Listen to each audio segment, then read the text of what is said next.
আজকের ভিডিওটা দেখলে সারা জীবন আপনার হ্যাভ অ্যাজ নিয়ে আর কোনো কনফিউশন থাকবে না।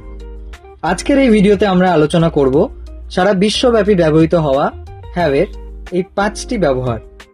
হ্যাভের প্রথম ব্যবহারে আমরা জানব। হ্যাভের প্রথম ব্যবহার হলো কোনো কিছু আছে বা থাকা বা মালিকানা বোঝাতে আমরা হ্যাভের ব্যবহার করতে পারি।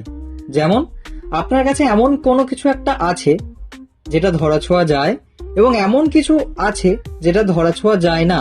এই দুটোকেই আমরা হ্যাভ দিয়ে বলতে পারি। যেমন আই হ্যাভ আ কার, আমার একটা গাড়ি আছে। আই হ্যাভ আ মিটিং, আমার একটা মিটিং আছে। হ্যাভের দ্বিতীয় ব্যবহার হ্যাভের পাস্ট ফ্রম হ্যাডকে নিয়ে। হ্যাড আমরা কখন ব্যবহার করি?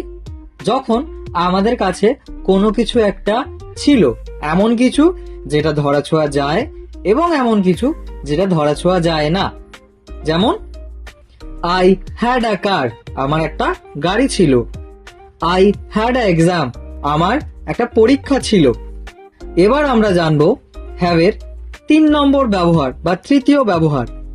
হ্যাভের আরেকটি মানে হলো খাওয়া বা গ্রহণ করা বা কোনো কিছুকে উপভোগ করাকে আমরা হ্যাভ দিয়ে বলতে পারি। যেমন আই অ্যাম ইটিং লাঞ্চ না বলে আই অ্যাম হ্যাভিং লাঞ্চ এটাও বলতে পারি। এর অর্থ হলো আমি এখন দুপুরের খাবার খাচ্ছি। আরেকটি উদাহরণ, লেটস হ্যাভ সাম টি, চলো চা খাওয়া যাক। আরেকটি উদাহরণ, let's suppose I am having fun, অর্থাৎ আমি মজা করছি। এবার আমরা শিখব হ্যাভের চতুর্থ ব্যবহার। হ্যাভের চতুর্থ ব্যবহারে হ্যাভ কখনো একা বসে না, হ্যাভের সঙ্গে টু ও বসে। আর ইংরেজিতে যখনই হ্যাভের সঙ্গে টু বসবে তখনই আমাদেরকে মনে করতে হবে যে এমন কোনো কিছু একটা বাধ্যতামূলক এবং যেটা করা অবশ্যই দরকার, বা এমন কিছু কাজ যা আপনাকে করতেই হবে, আপনার একটা প্রেশার আছে। যেমন tomorrow I have an exam, কালকে আমার একটি পরীক্ষা আছে।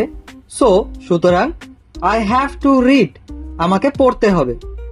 আরেকটি উদাহরণ, আই অ্যাম সিক নাও, আমি এখন অসুস্থ।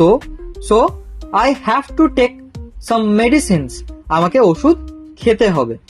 তার মানে এমন কোনো কাজ যেটা আপনাকে করতেই হবে, সেক্ষেত্রে আমরা হ্যাভ টু ব্যবহার করতে পারি।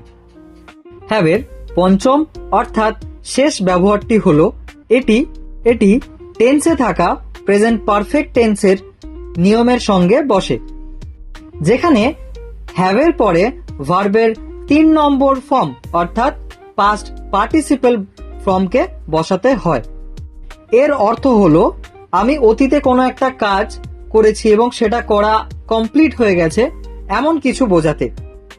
যেমন I have finished my homework, আমি আমার হোমওয়ার্কটা শেষ করেছি।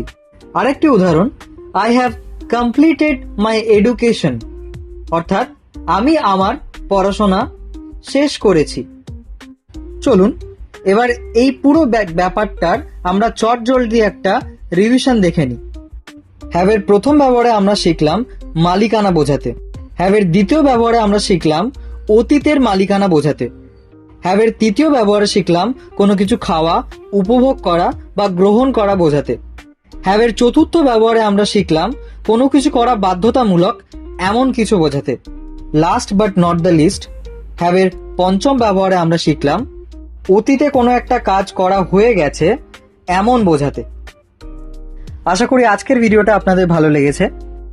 ইন ফিউচার হ্যাভ নিয়ে যদি কোনো সমস্যা থাকে তাহলে অবশ্যই কমেন্টে জানাবেন। Till then, ta-ta, bye bye, take care.